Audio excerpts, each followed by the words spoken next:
everyone, thanks for watching. My name is Mike Campbell, the creator of the DruML MIDI triggering system. In these videos, we're going to dig into the basics of what DruML is, why it exists, and what kind of functionality it has.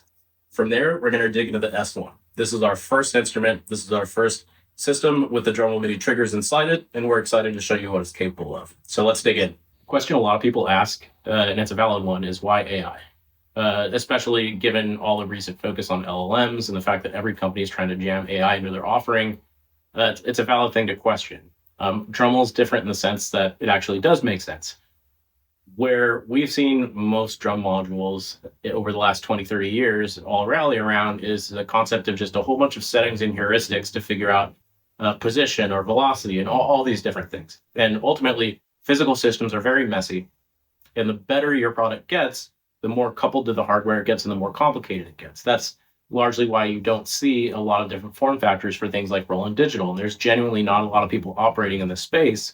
It's because you end up with this nasty balance of trying to make your hardware optimized for your software and your software optimized for your hardware. And then that often starts surfacing itself where you end up having to create settings such as scan time and mask time. And these are really just magic numbers you have to start plugging in to start modeling the real world and the acoustics of your instrument. Where machine learning really thrives is this exact problem space. It's really dynamic, highly nonlinear, messy data that often is the case with physics.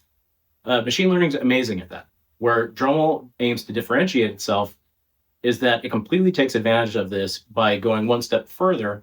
When you open a DruML device for the first time, it asks you to calibrate it.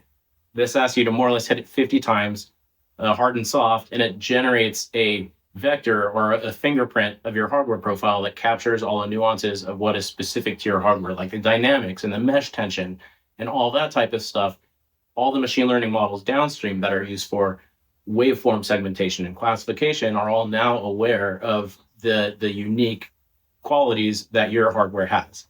We've taken this as far as training the DruML unit on inside a pizza box to get positional sensing, and we're able to have good positional sensing on a pizza box using the same exact model weights that are running on the snare without the snare getting any worse. It's kind of a contrived example, but it goes to show what the technology is capable of, and we haven't even figured out what the edges are yet. With the S1, this is our first unit where we're actually putting DruML triggers in it and trying to get it to the market. And it's already been pretty amazing to see that we're able to train it on different mesh heads. We're able to train it in a whole bunch of different scenarios. And so far, there's been no drop off in performance. If anything, it's actually gotten better at a lot of things. So we're really excited to show this off. And in the next few videos, we're going to get into even more about what the nitty gritty is, what it could do, and what it looks like and sounds like. Thanks.